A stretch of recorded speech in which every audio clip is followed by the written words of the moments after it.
All right, rolled along here on this Wednesday. We'll get back to the hoops talk in just a little bit, but certainly not the only game in town this time of year.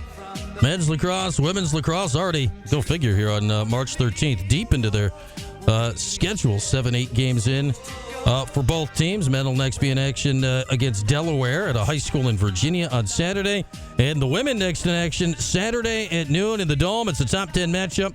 7th-ranked Hughes, 9th-ranked North Carolina. Oh, it's always a good game when Syracuse and Carolina get together on the women's lacrosse field. And with that, we will bring in our first guest of the day. She is the head coach of the Orange women's lacrosse team. She is Kayla Treanor. Kayla, always great to chat. Thanks for hopping on for a few.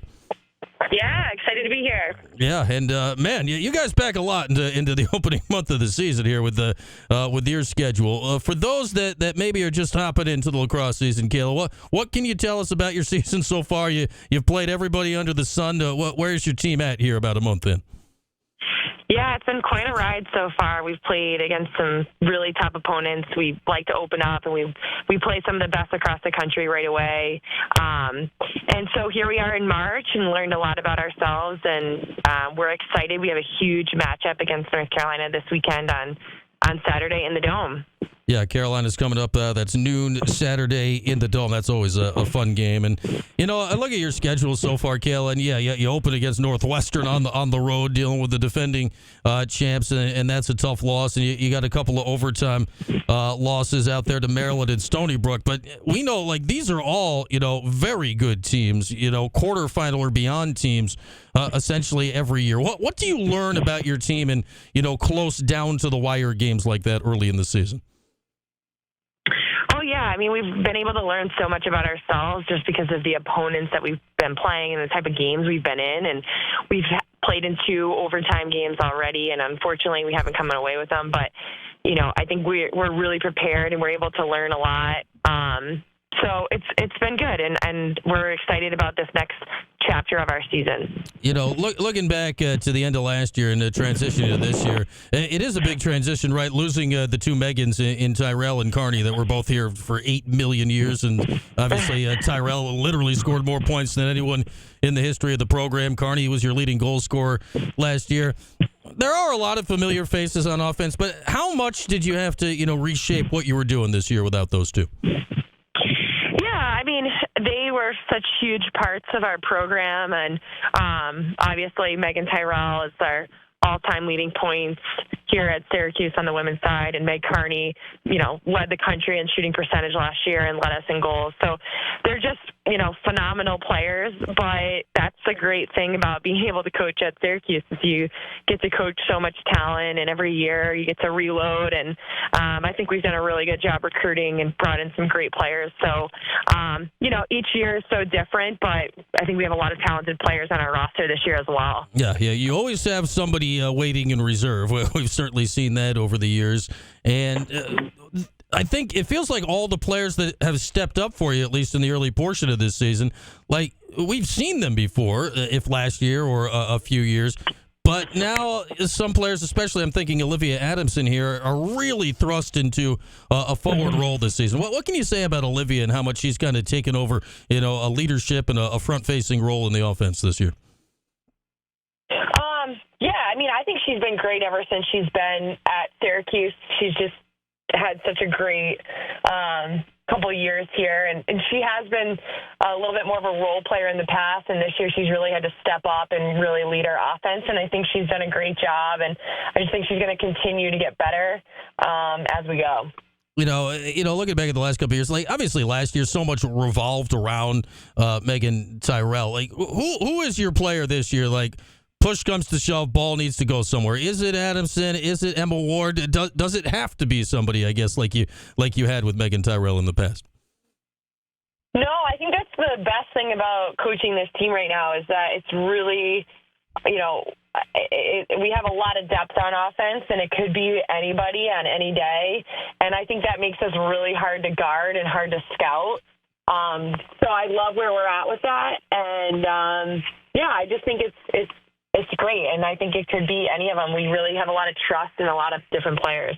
Yeah, Emma Ward is certainly, back in a similar role to Ed. I mean, she had 8 million assists last year. She's doing the kind of the same thing again. She's, 4 years deep in the program now. What have you noticed about Emma's evolution over the course of her career playing for you? Oh, she's just been awesome. She's such a fun player to watch and to coach. And, I think she's been getting better as our season's going, and she's starting to really just dial it in. And, I think she's going to have a great game this weekend. Yeah, as the Carolina game's always wild and exciting. It seems like every year between you guys. As Kayla Treanor is our guest, we're getting you ready for Houston, Carolina on the women's lacrosse field inside the Dome on Saturday. And you know what, Kayla, I've been watching some of these games, and I know she's played a lot for you before. Natalie Smith has really popped off the page this year. Like, she is just, I mean, literally she's fast, but she is just flying past everybody out there. What has she done to step up her game this year? Yeah, I know she's always had it. She's such a talented player, and I think this year she's just playing with a lot more confidence than she has in the past. So, I just think she's been great all year, and just a little bit more consistent from her than we've seen in the past. But she's a phenomenal player, and she is a matchup nightmare for other teams just because of her speed and her, athleticism and her ability to score. So, I think she's had a really strong start to her season. Yeah, rare when she is not the fastest player out there running around. She is a fun watch on your guys' offense. Tell me about the defense this year. Delaney Schweitzer had last year, just an unbelievable season. She was making big saves all year long. Numbers early this year, Kayla, are a little off. What have you noticed, defense, Delaney specifically last year to this year? And is there any concern at this point, or is it just got to come together? No, Delaney is a phenomenal goalie, and the goalkeeping position. There's a lot of factors that go into saves or save percentage, and a lot of that is just factors that people don't see. And she is a phenomenal goalie. I know that she's the best goalie in the country. And it's still early enough for us. We're entering that midway point in our season, and she's a phenomenal goalie.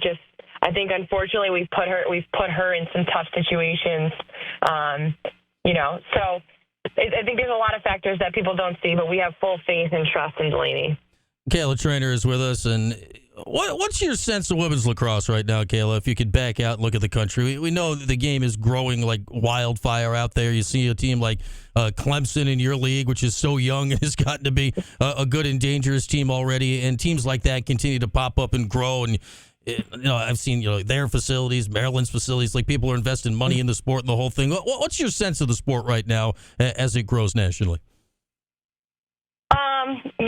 It's such an exciting time to be a part of women's sports, and it's just growing across the country and in all different sports. You look at women's basketball right now, women's soccer, and, I really believe that we're next with women's lacrosse. And, we've seen such an explosion with players, especially in regards to everything happening with NIL and all of that. So, it's just been... it's so exciting to be a part of it as a coach, and watching these young women be amazing ambassadors for our school. But for us, we want to play in front of big crowds, and we appreciate all the support at Syracuse. We play in front of such an amazing community that really loves this game. So, all the support is greatly appreciated, and these women deserve to be playing in front of these big crowds. And, I think looking at our team, this is one of the best teams in the whole country that you get to be here and watch play in Syracuse. So we really appreciate all that support. Yeah, your next time to go do that will be this Saturday at noon. The Orange are hosting Carolina. I'd say just pencil it in, right, Kayla? Whenever you guys play, both of you are going to be in the top 10. It's going to be a matchup that's going to determine who's toward the top of the ACC. That won't be any different this year. What do you expect in Saturday's matchup? What is this year's Carolina team? It's going to be a great game. They're every year such a storied program and great teams that they have, and they definitely faced some adversity this year, and just in terms of injuries. But they have a loaded roster, and they're going to come ready to play. They're very well coached, and it should be a great game in the Dome on Saturday. It feels like usually, right, Kayla? This is one of the more high flying games, up and down, back and forth that you get to play during the year, right? Oh, definitely. I mean, they play fast. They play in transition really well. And I think we do the same. So it's going to be a really exciting game to watch. All right, Kayla, looking forward to it as always. Again, Q's women's lacrosse top 10 matchup in the Dome on Saturday, taking on Carolina. Important game in the ACC as we hit the midway part of the season. That'll be a noon game at the Dome on Saturday. All right, Kayla, always great to chat. Good luck on Saturday, and I'm sure we'll talk again soon, okay? Okay, sounds good. All Thank you. There she goes, Kayla Treanor. Her number's retired, that's pretty good, and she's the head coach of the team. It's not a bad gig that Kayla's got going there. In charge of the women's lacrosse team. They'll be taking on Carolina at noon on Saturday. The Orange women's lacrosse schedule, it doesn't lack in big games. In fact, it lacks in not big games, is what it does. They've already played, they were number 1 at the time, Northwestern, defending champs. They've already played a top 10 Maryland team. They already played a number 2 Notre Dame team. They've already played Stony Brook, it feels like, who's in the quarterfinals every year. Carolina's coming up another top 10 game. You got Albany after that with Katie Rowan as the head coach. Virginia's always a tough game. Loyola is always a tough game.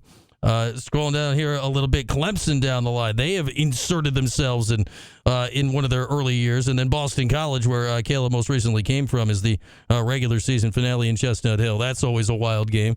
Then the ACC tournament's always bonkers. And the NCAA tournament to come will certainly focus more of a spotlight on both lacrosse squads as we move on here toward the tail end of the basketball season. All right, let's hit a break here, and this hour brought to you by our friends at William Attar. Hurt in a car, call William Attar at 444-4444. When we come back, it will be hour 2. We will open the phone lines. And when we open the phone lines, we can talk to you about basketball or whatever you'd like. And also in hour 2, no wrong answers, what's happening in the game tonight. And our weekly conversation with Orange assistant coach, Alan Griffin. A busy hour 2, post-game shows after that. It's sort of like hour 3, but we call it something different. It's busy. It's a busy day here. Watch party on Q Sports Talk for the game. Post-game on Q Sports Talk today with Devo and your calls at Red's press conference. We got it all here over the next 5 hours or so. We're back after this on Q Sports Talk and ESPN Radio.